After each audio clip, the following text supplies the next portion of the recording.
கலகலவன சிரி கண்ணில் நீர் வர சிரி.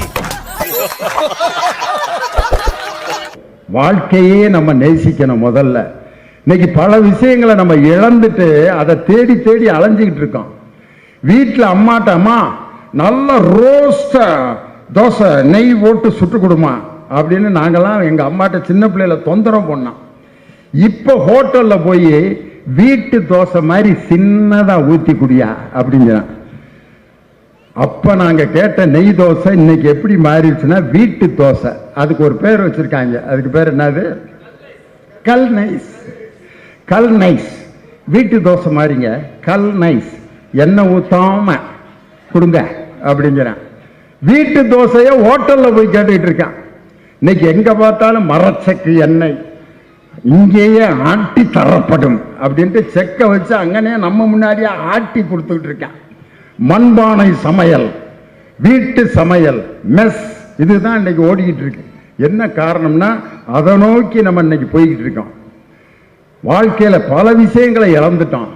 வீட்டுக்கு வர்றவங்களை வாங்க எப்படி இருக்கீங்கன்னு கேட்கறது கூட இன்னைக்கு மனுஷனுக்கு நேரம் இல்லை. உட்காந்து டிவி பார்த்துட்டு இருக்கான். ஒரு கூட்டமே வருது. மாமே வீடு உள்ள காலிங் பெல் அடிக்கிறாரு.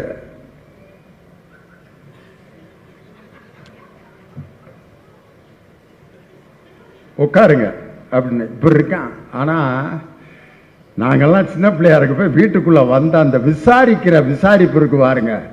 உள்ள நுழைஞ்ச வாயா வாயா வாயா வாங்க மாப்பிள்ள எப்படி இருக்கீங்க மாப்பிள்ள, உன்னைய பார்த்து எத்தனை வருஷம் ஆச்சு. போன மாசம் தான் பார்த்துருப்பாங்க ஒரு இளவுல.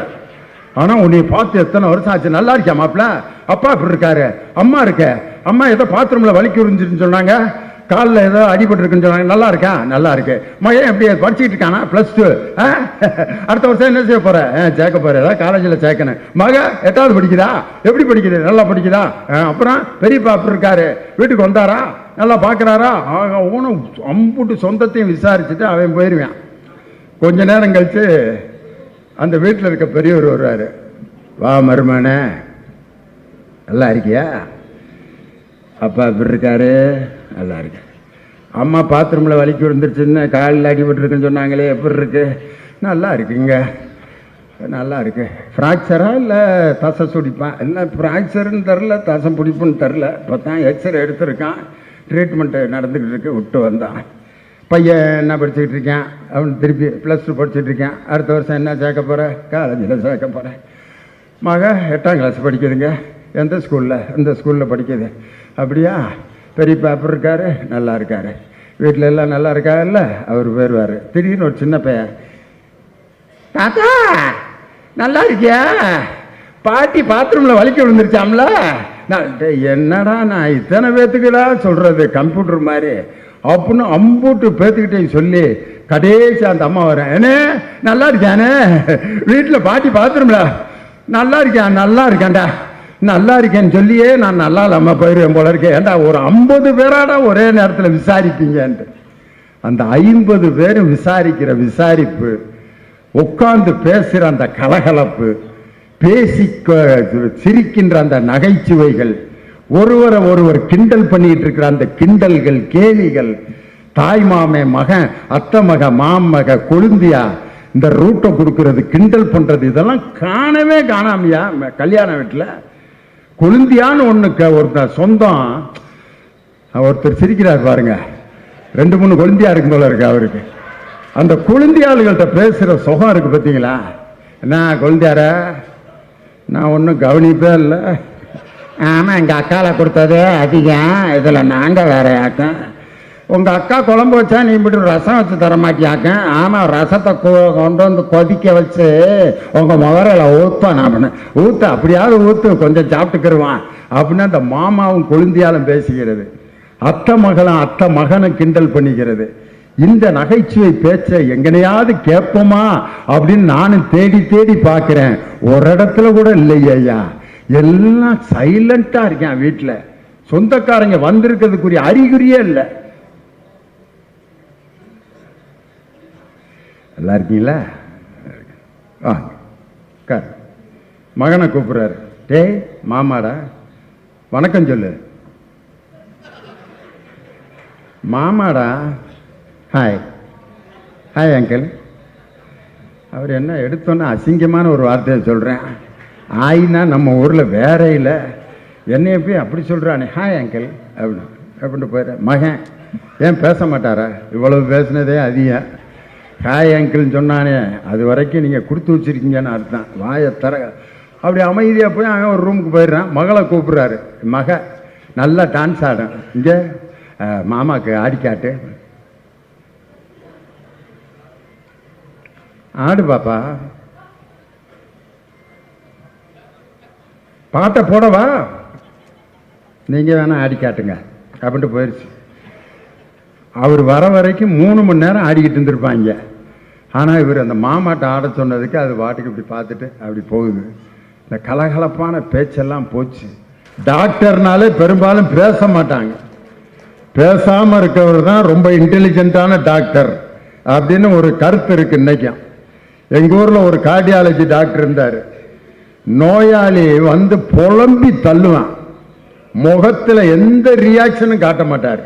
ஐயா காலையிலேருந்து யா நெஞ்சு படபடன்னு வருதுயா, மயக்கம் வருதுயா, கிருகிருன்னு வருதுயா, ராத்திரி படுத்தோன்னா என்ன நடக்குதுன்னே தெரிலையா, கட்டிலே சுத்துதியா, என்ன சாப்பிட்டாலும் மயக்கம் வர்ற மாதிரி இருக்குயா அப்படிங்கிற அந்த டாக்டர் முகத்தில் ஒரு சலனமும் இல்லை.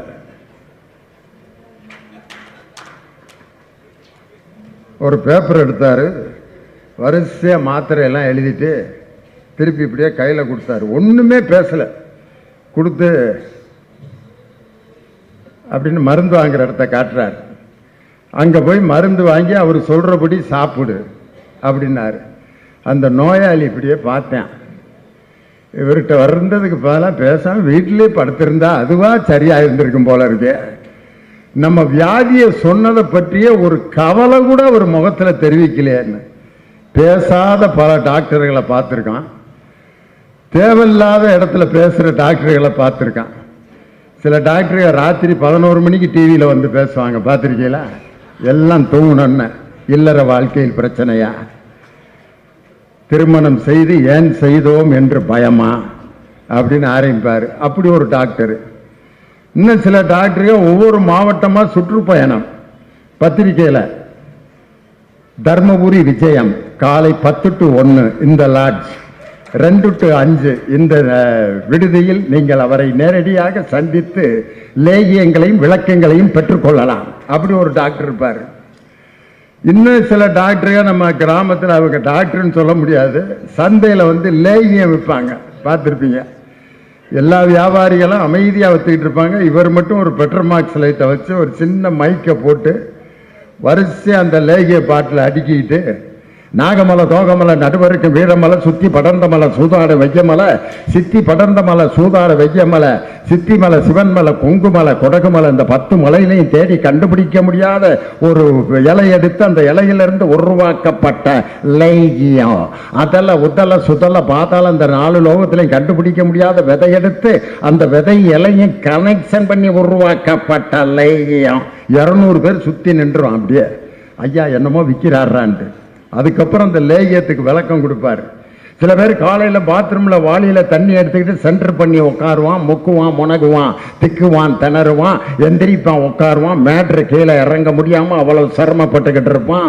இந்தியன் பீரங்கியில் வர்ற சவுண்டுகள் தான் வருமே ஒழிய மேட்ரு கீழே இறங்காமல் சிரமப்பட்டுக்கிட்டு இருப்பான். நம்ம லேகியத்தை காலையில் ஒரு உருண்டை, மத்தியானம் ஒரு உருண்டை, ராத்திரி ஒரு உருண்டை எடுத்து ஒரு செம்பு சுடுதண்ணியை குடிச்சான்னா சும்மா நாட்டுக்கொட்டை செட்டியார் காசை கொட்டின மாதிரி உட்கார்றதுக்கு முன்னாடியே சும்மா பிரித்து பிரித்து பிரித்து பிரித்து அவன் சொல்றப்பே நமக்கு வர்ற மாதிரியே ஃபீலிங்.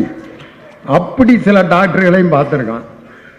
உண்மையிலேயே தேவையான இடங்களிலே பேசி மக்களுடைய வாழ்வியலோடு தொடர்புபட்ட விஷயங்களை தனக்கே உரிய பாணியில் பேசுகின்ற இன்றைய பல டாக்டர்களில் எல்லோராலும் நேசிக்கப்படுகின்ற என்னுடைய அருமை சகோதரர் சிவராமன். அவருக்கு உண்மையிலே நான் சொல்லி உங்களுக்கு கைதட்டுங்க, அவர் பேர் சொன்னோன்னு சொல்லலான் இருந்தேன். நீங்களா கைதட்டிருக்கீங்கன்றா அப்ப அவர் எவ்வளவு பேர் மனசுல அவர் இடம் பெற்றிருக்கிறார் அப்படிங்கிறதுக்கு இதான் எடுத்துக்காட்டு. வந்தோன்னே நான் ஒரு பாட்டு பாடினேன். பாட்டுங்கிறது எல்லோருக்கும் பிடிக்காத ஒரு விஷயம் அல்ல. நம்ம காலையில் ஏதாவது ஒரு பாட்டை கேட்டோம்னா இன்னைக்கு சாயந்தரம் வரைக்கும் அந்த பாட்டு தான் நம்மளை சுற்றி வந்துக்கிட்டே இருக்கும். இன்னைக்கு காலையில் நான் எந்திரிச்சு கிளம்பி வர்றப்ப ஒருத்தர் முருகன் கோயிலுக்கு இது தைப்பூசத்துக்கு மாலை போட்டிருக்காரு. காலையில் எந்திரிச்சா முருகன் பாட்டா போட்டுக்கிட்டு இருந்தார். நான் குடியிருக்கிற மேலே இருக்க 4th ஃப்ளோரில் எந்திரிச்சு வெளியே வர்றேன், ஒரு முருகன் பாட்டை கேட்டேன். இந்த மியூசிக் உட்பட என்னை விட்டு சாயந்தரம் வரைக்கும் போகவே இல்லை. தினைக்கும் அந்த பாட்டை காலையில் வர்றப்பதான் கேட்டுட்டு வந்து எனக்கு பிடிச்ச பாட்டு மட்டும் இல்லை, அந்த பாட்டை அப்படியே மனசுல பதிஞ்சு திரும்ப வந்து போன்ல அந்த பாட்டை இன்னொரு தடவை போட்டு கேட்டு அந்த பாட்டு அப்படியே மனசுல ஓடிக்கிட்டு என்னை விட்டு போகவே மாட்டேன்டுச்சு. பாட்டுங்கிறது அப்படிதான், காலையில கேட்டோம்னா நம்மளை விட்டு பிரிஞ்சு போகவே போகாது. இன்னொரு இடத்துல பார்த்தீங்கன்னா முன்னால வெறும் வயசானவங்களா உட்காந்துருந்தாங்க ஒரு ஆடியன்ஸ். ஒருத்தர் கூட 2K கிட்ஸோ 90 கிட்ஸோ ஒரு 40 வயசுக்கு மேல எல்லாமே 60 50 அந்த ரேஞ்ச். பாதி பேர் டை போட்டு பாதி பேர் டை போடாம வெள்ள முடியோட அந்த மாதிரி ஒரு குரூப், ஒரு 200 பேர் ஆடியன்ஸ். அங்க போய் என்னடா நம்ம பேசுறது, எதடா ஆரம்பிக்கிறதுன்னு யோசிச்சு தியாகராஜ பாகவதர் பாட்டு ஒன்று போட்டேன். அந்த குரூப் பூரா முகம் அப்படியே மலர்ந்துருச்சு. தியாகராஜ பாகவதர் பாட்டில் எந்த பாட்டு பாடினா, மனமே நீ ஈசன் நாமத்தை அப்படின்னு பாடணுன்ன அந்த முன்னால் இருந்த ஒருவர் இந்த இப்படி கையை வச்சவர் தான் அப்படியே அந்த பாட்டில் லயிச்சிட்டாரு. கொஞ்ச நேரம் கழிச்சு தியாகராஜ பாகவதருடைய காதல் பாட்டு ஒன்று பாடுங்கன்னாரு. ஏயா நேர் விருப்பம் கேட்குற ரெக்கார்டு பிளேயரை நான் முன்னால் உட்காந்துட்டு ஒவ்வொரு பாட்டாக கேட்க ஆரம்பித்தார். ஒருத்தர் கேட்டாருங்கிறதுக்காக ஒரு காதல் பாட்டை பாடிட்டு முடிச்சிட்டேன். அப்படி ஒரு பாட்டுங்கிறத காலையில் கேட்டோன்னா அது சாயந்தரம் வரைக்கும் நம்ம மனசை விட்டு போக மாட்டேங்குது.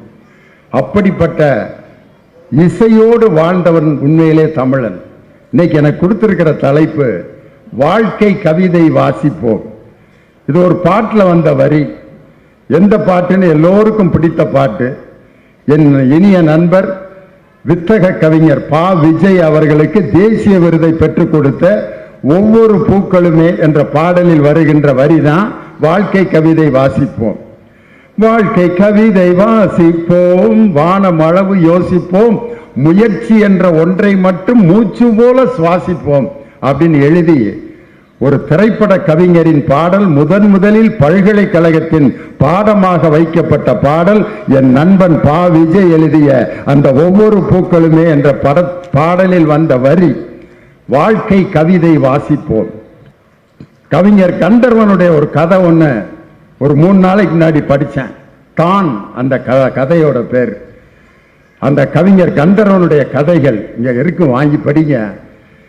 அவர் ஒரு ட்ரெஷரி ஆபீசர். அவர் கந்தர்வன் இறந்துட்டார். இப்போ அவர் அமரர், புதுக்கோட்டையை சேர்ந்தவர். எங்கள் தமிழ்நாடு முற்போக்கு எழுத்தாளர் சங்கத்தினுடைய மாநில தலைவராக இருந்தவர். ஆள் எம்ஜிஆர் மாதிரி ரொம்ப அழகாக சிவப்பாக இருப்பார்.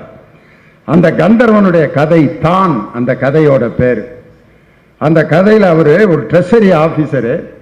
அவர் வெளியில் டீ குடிச்சிட்டு அவங்க ட்ரெஷரி மக்களோட வெளியில் இன்னும் ஒரு 10 மணிக்கு டீ குடிச்சிட்டு இருக்கார். அப்போ ஒரு வயசான பெரியவரை கூட்டிட்டு ஒரு அம்மா பென்ஷனுக்காக அந்த ட்ரெஷரி ஆஃபீஸ்க்கு வருது. படி மேலே ஆஃபீஸரை போய் பார்க்க போனோம்.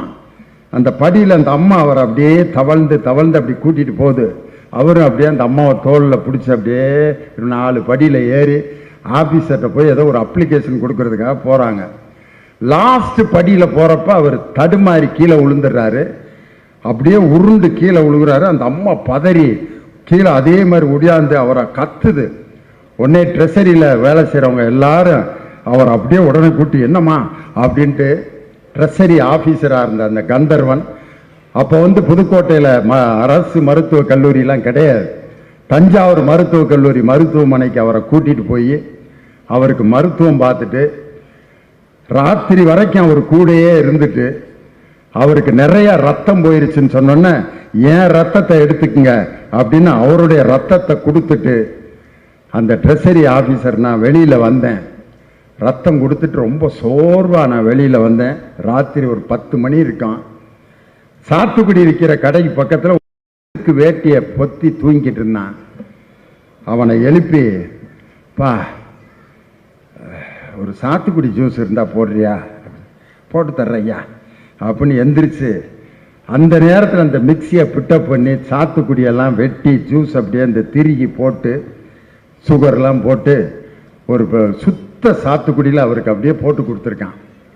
கொடுத்துட்டு அவன் அவர் முகத்தை பார்த்துட்டு கேட்டிருக்கான், ரத்தம் கொடுத்தியா சாமி அப்படின்னு கேட்டிருக்கான். ஆமையா, ஒரு பெரிய ஒரு சுகம்லாம் போயிட்டாரு, அவருக்கு ரத்தம் கொடுத்தேன். அப்படியா, இந்தா ஜூஸ் எவ்வளவுன்னு கேட்டதுக்கு அவன் சொன்னான், ஒரு வேட்டியை போத்திட்டு படுத்துக்கிட்டு இருந்த ஒரு ஏழை அந்த கடை வச்சிருக்கவன் ரத்தம் கொடுக்குறவங்கள்ட்டெல்லாம் நான் காசு வாங்குறது இல்லையா அப்படின்னு. ஏதோ நம்ம தான் பெரிய ஒரு நோயாளிக்கு உதவி செஞ்சிட்டோங்கிற தான்ங்கிற அகம்பாவத்தோடு நான் வந்தேன். ஆனால் ரோட்டில் அந்த அழுக்கு வேட்டியை பொத்திட்டு படுத்திருந்தவனுடைய மனதில் இருந்த மனித நேயம் என் தான் என்ற அகங்காரத்தை சுட்டு எரித்ததுன்னு எழுதியிருக்காரு கவிஞர் கந்தர்வன். இப்படிப்பட்ட புத்தகங்களை நம்ம படிக்கணும். இந்தியா ஏமாற்றப்படுகிறதுன்னு ஒரு புத்தகம் படித்தேன். ஐயா சொன்ன அந்த விஷயம் அதில் இருக்கு. நம்ம சிவராமன் சார் சொன்ன விஷயம், ஒரு மருத்துவத்துறை சம்பந்தமான ஒரு சின்ன செய்தியை, ஒரு தவறான செய்தியை சமூக வலைதளத்தில் பரப்புனதுனால எவ்வளவு உயிர்கள் செத்து போச்சு அப்படிங்கிறத புள்ளி விவரத்தோட கொடுத்துருக்காங்க. ரூபெல்லாங்கிற ஒரு நோய்க்கான தடுப்பூசியை போட்டால் 25 வயதிலேயே அவருக்கு ஆண்மை குறைவு ஏற்பட்டுவிடும், குழந்தை பிறக்கும் வாய்ப்பே இருக்காது அப்படின்னு பரப்பி விட்டான். அந்த செய்தியை போட்ட உடனே 10 நிமிடங்கள்ல கிட்டத்தட்ட 25 லட்சம் பேர் பார்த்துட்டாங்க. ஏன்னா இப்படிப்பட்ட செய்தி தான் உடனே பரவுது. அந்த செய்தியை பார்த்தவுடன் நிறைய பேர் பரவி அந்த ஊசியை போடாம விட்டு, அந்த ஊசி போடாததால் கிட்டத்தட்ட ஆயிரக்கணக்கான பேர் இறந்து போனார்கள். இப்படி அந்த சமூக வலைதளத்தில் பரப்பப்படுகின்ற செய்திகள் மனித உயிர்களை கொள்கிறது அப்படின்னு சொல்லி இந்தியா ஏமாற்றப்படுகிறதுன்ற ஒரு நூல்ல இது அத்தனையும் தொகுத்து ஒருத்தர் எழுதியிருக்கார். நல்ல செய்திகள் உடனே பரவி போகாது. இப்ப சிவராமன் ஐயா பேசினதான் நான் பேசினதான் இப்ப ரெக்கார்ட் பண்ணிட்டு இருக்காங்க. இதை நாளைக்கு எத்தனை வியூஸ் கேட்கிறாங்களோ சொல்ல முடியாது.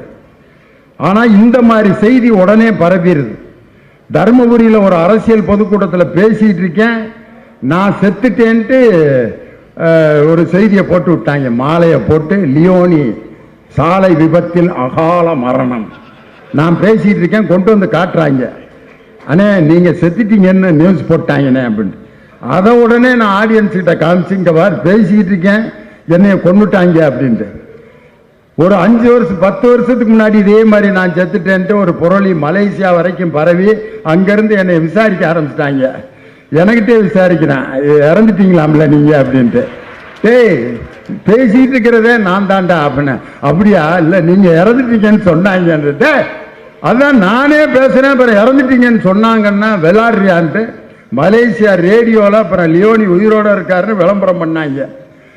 அப்படி ஒரு செய்தி வந்தோன்னா அன்னைக்கு முத்தமிழறிஞர் டாக்டர் கலைஞர் உயிரோடு இருந்தார். அப்ப அவர்கிட்ட போய், தலைவரை இப்படி ஒரு நியூஸை போட்டு விட்டாங்க தலைவரே பேப்பர்ல எல்லாம், வேதனையா இருக்குங்க தலைவர் என்னதுக்கு அவர் சொன்னார், என்னை இதே மாதிரி 5 தடவை கொலை பண்ணியிருக்காங்க, நான் நல்லா தான் இருக்கேன், இந்த செய்தி வர வர நீ நல்லா வாழ்ந்துக்கிட்டே இருப்ப, போயிட்டு வா அப்படின்னு சொல்லி அனுப்பினார். அது மாதிரி இந்த மாதிரி புத்தகங்களை தொடர்ந்து நம்ம வாசிக்கிறோம். எனக்கு குருநாதராக இருந்த என்னுடைய பெரும்புலவர் ஐயா ராமசாமி இப்போ அண்மையில் ஒரு 2 ஆண்டுகளுக்கு முன்னாடி தான் இறந்து போனார். தஞ்சாவூரில் தமிழாசிரியர், என்னை பேச வைத்த தமிழாசிரியர் அவர். அவரை என்னுடைய டீமில் ஒரு 5-6 இடத்துல நிகழ்ச்சி பேச கூட்டி போனேன். ஒரு நாள் காரில் அவர் நானும் வந்துக்கிட்டு இருக்கான். அவர், தம்பி நிறைய ஃபாரின்க்கெலாம் போகிறீங்களாம்ல? ஆமாங்கய்யா, நிறைய ஃபாரின் போகிறீங்க, நீங்கள்லாம் ஃபாரின் போங்க, கொஞ்சம் வண்டியை நிறுத்துப்பா அப்படின்ட்டு நான் கொஞ்சம் யூரினாவது போயிட்டு வந்துடுறேன் அப்படின்னார். எனக்கு அதில் இருந்த ஒரு ஏக்கம், லியோனிக்கு சொல்லி கொடுத்த ஒரு வாத்தியார் இது வரைக்கும் ஒரு ஃப்ளைட்டில் ஒரு ஃபாரினுக்கு நான் போனதில்லை அப்படிங்கிற ஒரு ஏக்கம். மேடையில் பேசும்போதும் அதை வெளிப்படுத்தினார். லியோனி பல நாடுகளுக்கெல்லாம் சென்று வந்தவர், பல நாடுகளிலே அவர் பேசியிருக்கிறார். நானும் பல நாடுகளிலே பேசியிருக்கிறேன். ஒரத்த நாட்டில் பேசியிருக்கிறேன், வல்ல நாட்டிலே பேசியிருக்கிறேன் அப்படின்ட்டு அவரும் பல நாட்டில் பேசியிருக்கிறேன். அவர் பாப்பா நாட்டில் பேசியிருக்கேன், ஒரத்த நாட்டில் பேசியிருக்கேன், வல்ல நாட்டில் பேசியிருக்கேன், பல நாடுகளில் பேசியிருக்கிறேன்னாரு. அந்த ராமசாமி ஐயா சொல்லுவார், வாழ்க்கையில் எல்லாமே ஃபார்மாலிட்டிஸ்லேயே நம்ம வாழ்ந்துட்டோம். இன்னும் சில பேர் பாருங்க, கல்யாண வீட்டில் வரவேற்பில் அங்கே போய் நிகழ்ச்சி நிரல். எது? திருமண வரவேற்பு. 1 இறை வணக்கம், 2 வரவேற்புரை, 3 வந்திருப்பவர்களை கௌரவித்தல் அப்படின்ட்டு நன்றி நவிழல் வரைக்கும் பொண்ணு மாப்பிள்ளை இப்படியே பார்ப்பாங்க. இது என்ன பள்ளிக்கூட ஆண்டு விழாவாடா? நல்ல வேளை தமிழ் தாய் வாழ்த்தோட தொடங்காம வரவேற்புரையோடு ஆரம்பிச்சுட்டு கல்யாண வரவேற்புல போய் நிகழ்ச்சி நிரல் போட்டு வாசிக்கிறதா? நல்ல வேளை சாந்தி முகூர்த்தத்துக்கு நிகழ்ச்சி நிரல் எழுதி கொடுக்காம விட்டாரு. சாந்தி முகூர்த்தத்தில் போய் 1 இறை வணக்கம், 2 மாலை சூடல், 3 பால் வழங்குதல், 4 அப்படின்ட்டு நிகழ்ச்சி இல்லை. ஃபார்மாலிட்டிஸுக்கு அப்பாற்பட்டது நமது வாழ்க்கை.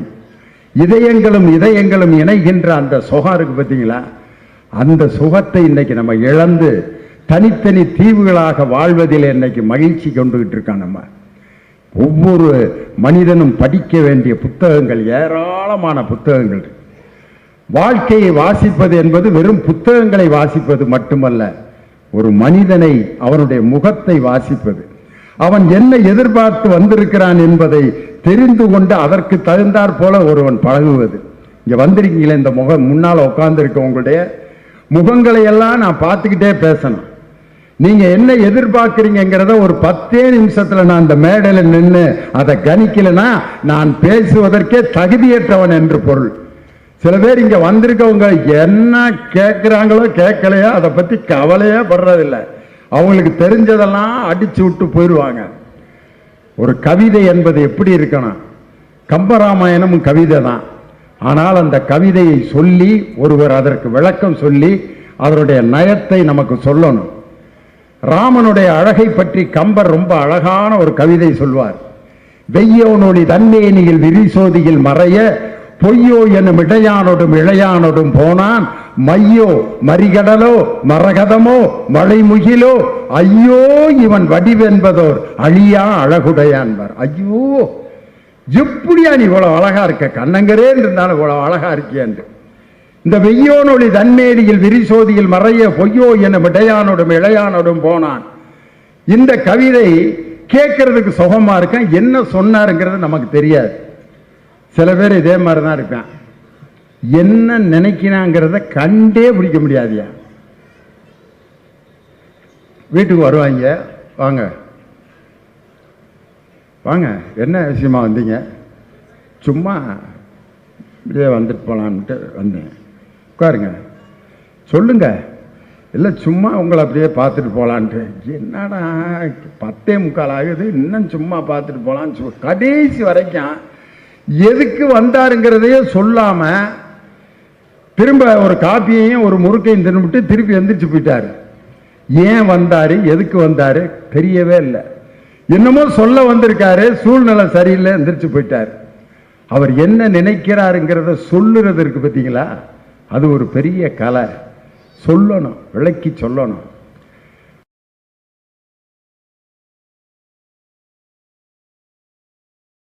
இந்த வீடியோ உங்களுக்கு பிடிச்சிருந்தா லைக் பண்ணுங்க, கமெண்ட் பண்ணுங்க, ஷேர் பண்ணுங்க. மறக்காம நம்ம சேனலை சப்ஸ்கிரைப் பண்ணிடுங்க. மீண்டும் ஒரு காணொளியில் சந்திப்போம். நன்றி நண்பர்களே.